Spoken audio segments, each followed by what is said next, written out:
Hello everyone, welcome to Shiv कृपा study point and I am your कृपा ma'am. Dears, आज हम अपनी 9th क्लास की इंग्लिश बुक बिहीव की 4th यूनिट की पोइम करेंगे और पोइम का नाम है द लेक इसले ऑफ इनीज़फ्री। इनीज़फ्री क्या है? इनीज़फ्री एक द्वीप का नाम है जो स्लीगो में है और स्लीगो आयरलैंड में है। तो अपना जो पोइट है विलियम बुल्टर यीट्स, ये आयरलैंड में इनका जन्म हुआ था और ये इनीज़फ्री के थे। तो इनको जो इनीज़फ्री की यादें हैं इनके दिल दिमाग में गहराई तक उतरी हुई थी। ठीक है, तो ये अपनी इस कविता में भी अपने इस जगह को याद कर रहे हैं और इस जगह पे भी जो इनकी लेक थी, झील थी, इसले झील, उसको याद कर रहे हैं।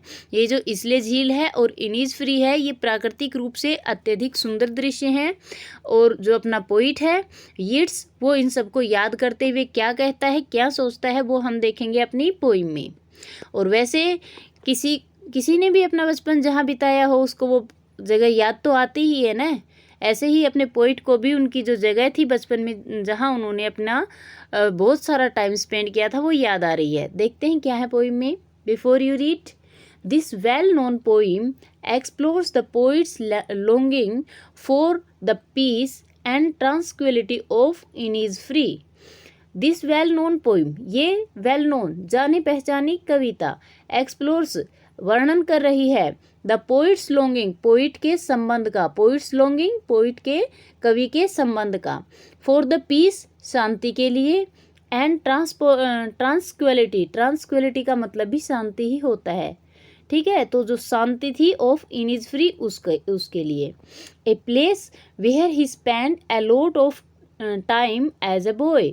वेयर ए प्लेस एक स्थान, वेयर जहाँ पर ही स्पेंट उसने बिताया था, ए लॉट ऑफ टाइम बहुत सारा समय, एज ए बॉय एक लड़के के रूप में, मतलब अपने बचपन का बहुत सारा समय बिताया था। This poem is a lyric, ये जो कविता है ये एक लिरिक है। लिरिक का मतलब ये संगीतमय कविता है। लेट्स सी क्या है अपनी poem.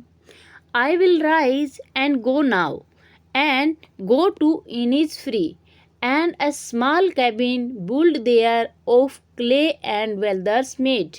9 bees rose will I have there, a hive for the honey bee, and live alone in the bee loud glad. क्या कहा है? I will rise and go now. I will rise, मैं अब उठ जाऊंगा, मैं अब उठ जाऊंगा, एंड गो नाउ और अब चल पड़ूंगा, एंड गो टू इनीज़फ्री और मैं इनीज़फ्री चला जाऊंगा, and a small cabin build their और वहाँ एक छोटा सा कैबिन, छोटी सी झोपड़ी मैं बनाऊंगा, ऑफ क्ले एंड वेल्ट्स मेड, जो कि क्ले से, क्ले मीन्स होती है मिट्टी, जो कि मिट्टी से बनी होगी, एंड वेटल्स, वेटल्स का मतलब होता है लकड़ियों से। जो एक छोटी सी मैं कैबिन बनाऊंगा वो क्ले एंड वेटल्स की होगी, मिट्टी और लकड़ियों से बनी होगी।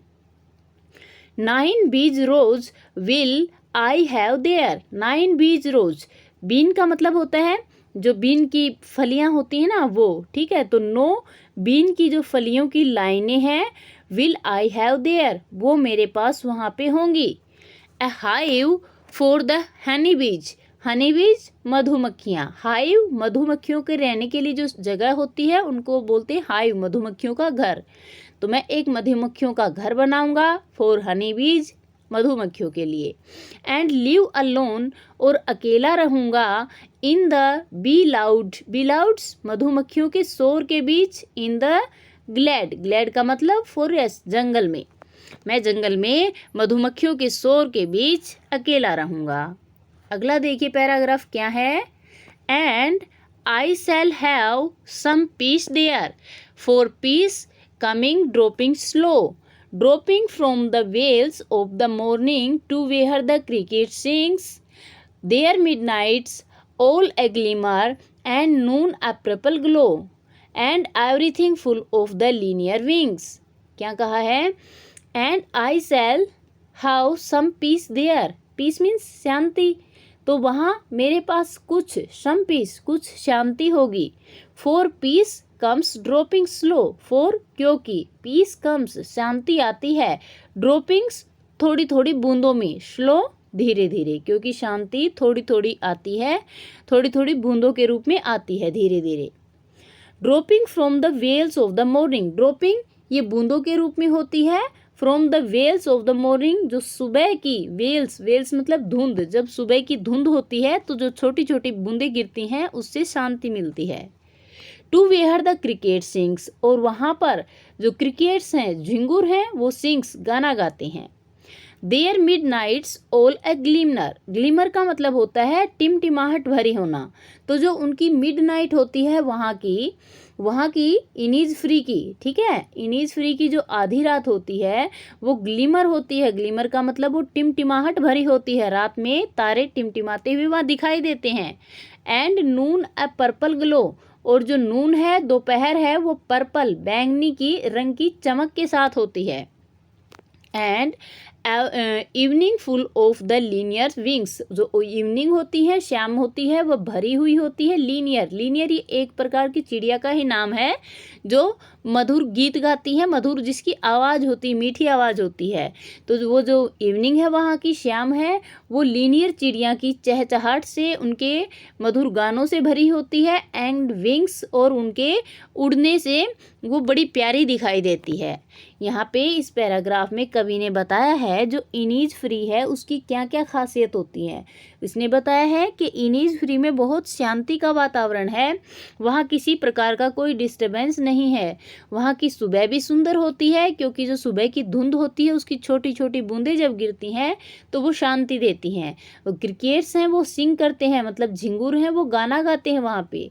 आधी रात में तारे टिमटिमाते हैं, मिड नाइट ऑल अ ग्लिमर, आधी रात में तारे टिमटिमाते हैं। नून है पर्पल ग्लो, जो दोपहर होती है उसमें बैंगनी रंग की चमक होती है। And evening full of linear wings, और जो इवनिंग शाम होती हैं उसमें भी जो लीनियर चिड़ियाँ होती हैं उनके गाने की आवाज़ और उनके उड़ने से वो बहुत सुंदर दिखाई देती हैं।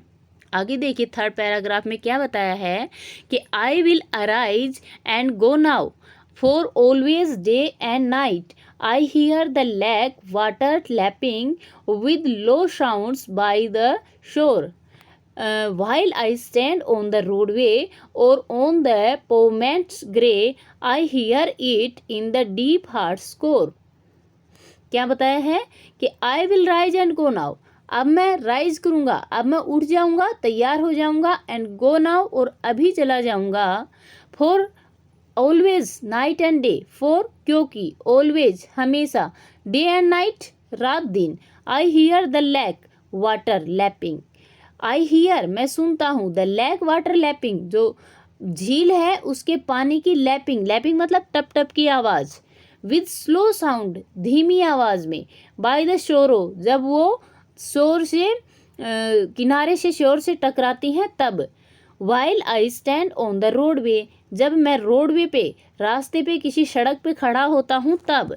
और ऑन द पोमेंट ग्रे, पोमेंट्स ग्रे का मतलब होता है पथरीले रास्ते जो कि उदास प्रतीत होते हैं, सुनसान लगते हैं, सुनसान पथरीले रास्तों पर होता हूँ।